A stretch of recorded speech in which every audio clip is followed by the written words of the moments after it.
remember the last time we were together, we were solving absolute value equations. So the next step, obviously, is going to be to solve absolute value inequalities. And they are a little bit different because, again, thinking back to when we did the equations, you remember when you're solving an equation, you're going to get two answers. Well, it's the same type of thing for an absolute value inequality. You're going to end up with a compound inequality. So let's take a look, and we'll do a couple examples. So here's a first example, and this is the absolute value of x is going to be greater than or equal to 3. So we know that if this was an equation, that would mean that x has to be 3 or negative 3. But because this is an absolute value inequality, we need to be able to write this as two inequalities. Again, we have the absolute value by itself, which is important. You have to have that first. And then we could write this as two inequalities. So the first one is going to be exactly what you see just without the absolute value. So that's going to be that x is going to be greater than or equal to 3. Now, the other one, if you remember, we said what was inside here had to be either 3 or negative 3. But think about it for a second. If you think about what this number has to be, okay, if this number was a 4, it would be greater than or equal to 3, okay? And likewise, if this number was a negative 4, it would be less than or equal to negative 3, which is the area that we have to go. So the other inequality we're going to write is that x has to be less than or equal to negative 3.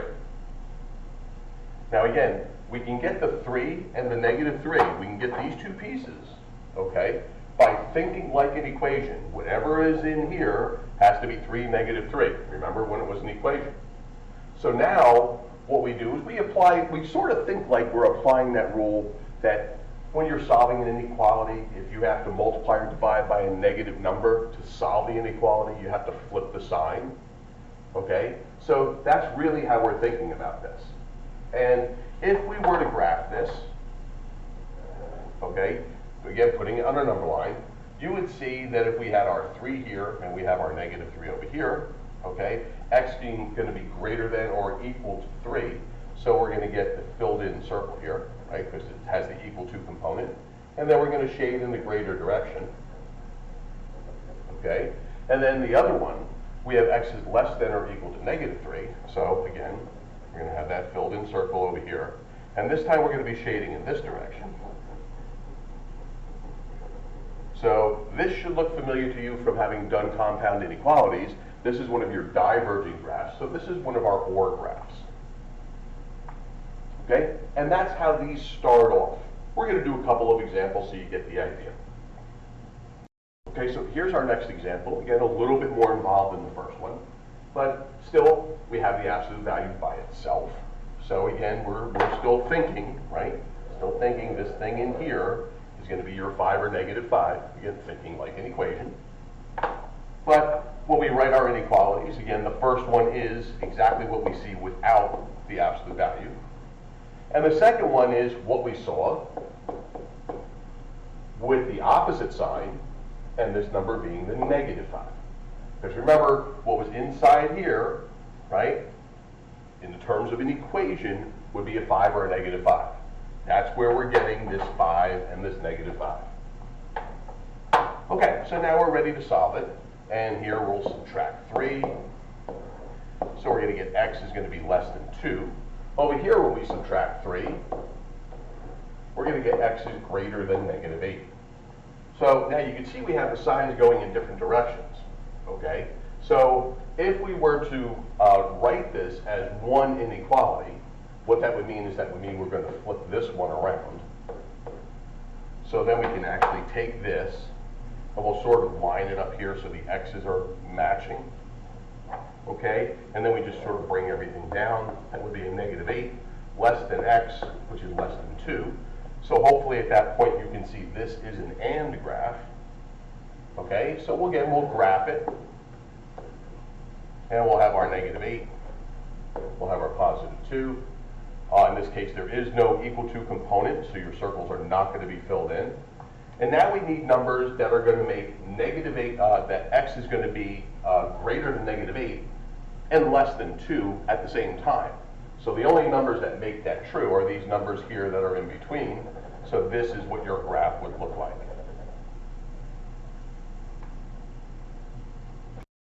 Now, here's one that's about as complex as they get. What you're going to have to do is you're going to have to get the absolute value by itself. So right now, it's not that case. You can see that we have this 4 hanging out over here. Okay, we still have a -3 that's going to be in front. That's sort of looking like a distributed property. And you know, obviously, we don't distribute in absolute value. But let's get rid of the 4 first. So we'll subtract 4 from both sides. That gives me -3, and then the absolute value of m plus 2 is going to be greater than -18. Now, again, don't panic at this point because you have an absolute value and you have a negative number, because we have to divide both sides by that -3. So now we have the absolute value of m plus 2. Now remember, we divided by a negative number to solve our inequality, so we have to reverse the direction of the inequality sign. And we get that now it's going to be less than 6. So now, at this point, again, we're thinking like an equation for a second. Just think like an equation. So this thing in here, right, 6 or -6, you have to be thinking that way. So now we're going to know that m plus 2 is going to be less than 6, or that m plus 2 is going to be greater than -6. So let's go through, subtract 2 from both sides. So m is going to be less than 4. And if we subtract 2 from each side here, we know that m is going to be greater than -8. So again, we want to try and write this so it's one piece, so let's reverse this. Okay, and then again, thinking this way, we're lining these up, sort of like that.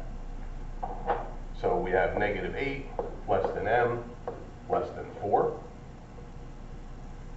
And then if we were going to graph this, we would have our -8 here, we would have our 4 over here.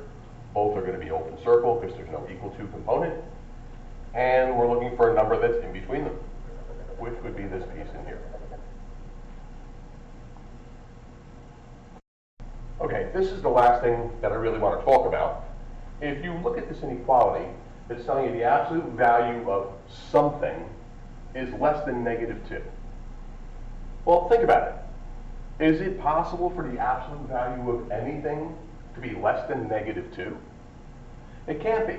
The absolute value of anything can't be less than a negative number. So this is your classic case of what we call a no solution. Again, very important you have the absolute value by itself, and if that is the case and it's less than a negative number, you know that you're going to have no solution.